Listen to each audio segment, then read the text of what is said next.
Friends, movie lover की एक और एपिसोड में आपका स्वागत है। आज हम लोग रिव्यू करेंगे अरशद वारसी की मूवी भागवत को, जो जी5 पे आई है। स्टोरी की बात करूँ तो एक सीरियल किलर की कहानी ये फिल्म कहती है। फिल्म की लेंथ 2 घंटे है, तो फिल्म कहीं भी अपने टॉपिक से तो नहीं भटकती है, स्टार्टिंग से एंड तक। ये सीरीज सॉरी ये फिल्म आपको हुक करके तो रखती है। स्टोरी की बात करूँ तो वो स्टार्टिंग में दिखाया गया है कि एक लड़की रॉबर्टगंज एरिया से मिसिंग होती है। रॉबर्टगंज वाराणसी के नजदीक एक एरिया है उत्तर प्रदेश का। जब बात फैलती है, पता चलता है कि मुस्लिम लड़के के साथ उसकी बातचीत थी, तो पूरे शहर में दंगा होने के लिए इतना काफी था। लड़की हिंदू थी, वो भी मिश्रा।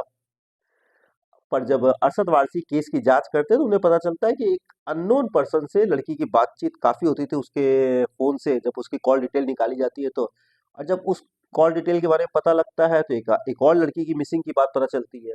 तार एक दूसरे से जुड़ते रहते हैं। ऐसे 19 लड़कियों के बारे में पता चलता है, तो ये समझ में आता है कि ये भागने वाला केस तो नहीं है, मैटर कुछ और है। जब इसकी डीपली में अरशद वारसी जाते हैं तो एक बंदे का नाम आता है, फिर उसे कैसे कैच करते हैं, फिर कैसे सजा दिलाते हैं, ये फिल्म की कहानी है।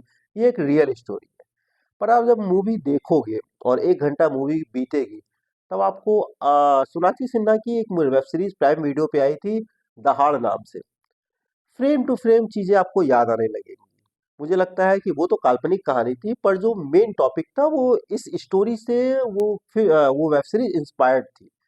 पर आप पहले से उसको देखे हुए तो यहाँ पे बहुत कुछ आपको रिपीटेड सा लगेगा, पर फिर भी मैं आपसे कहूंगा कि इस मूवी को आपको एक बार एंजॉय जरूर करना चाहिए। समाज में किस तरह के लोग हैं, किस मानसिकता के लोग हैं, सच में कभी कभी सोच के घिन आ जाता है। और ये एक रियल स्टोरी है। कहानी 2002 से 2008 के बीच की कहानी दिखाई गई है, उस समय के वाराणसी को, रॉबर्टगंज को।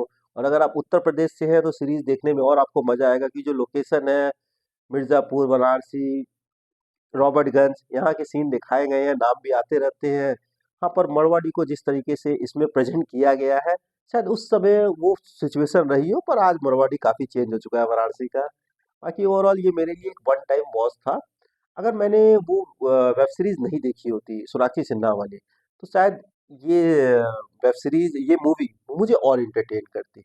पर वही है कि जब मैं उसे देखा हुआ था तो 1 घंटे बाद ही जो भी सीन चल रहा था, सब कुछ मुझे रिपीटेड सा लगा, वो वेब सीरीज देखे होने की वजह से। एक्टिंग सभी की अच्छी है। इसमें अपने सचिव जी हैं, मेन विलेन वही है। वो तो आपने ट्रेलर में ही देखा था, मैं कोई स्पॉइलर नहीं दे रहा हूँ।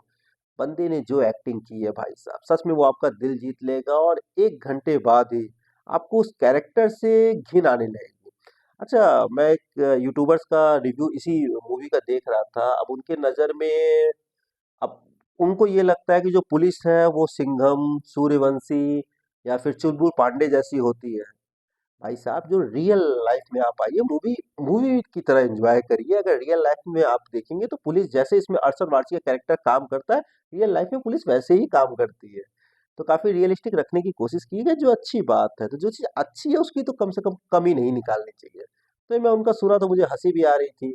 अब शायद उनको चुलबुल पांडे जैसी फाइट करता हुआ विलन दिखता तो शायद ज्यादा मजा आता, या फिर जब उसने क्रिमिनल को पकड़ा उसी समय गोली मार देता, तब वो इनके लिए अच्छा था।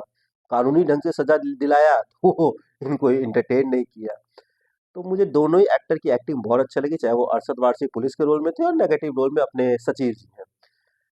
सचिव जी की एक्टिंग की सबसे बड़ी बात यही है कि जब बंदा ये फ्रेम में आएगा, 1 घंटे तक तो चीजें क्लियर नहीं होती है, पर 1 घंटे बाद जब इसका असली चेहरा सामने आता है, सच में इस बंदे से आपको घिन आने लगेगी। तो वहीं पे सचिव जी की एक्टिंग जीत जाती है। अभिषेक नाम है इनका। तो वेब सीरीज अच्छी है, एक बार एंजॉय करिए। पर हाँ, वही है, अगर आपने सोनाक्षी सिन्हा वाली वेब सीरीज देखी है तो कुछ चीजें आपको रिपीटेड लग सकती हैं। मूवी, सॉरी मैंने वेब सीरीज बोल दिया, ये मूवी है। Okay friends, thank you.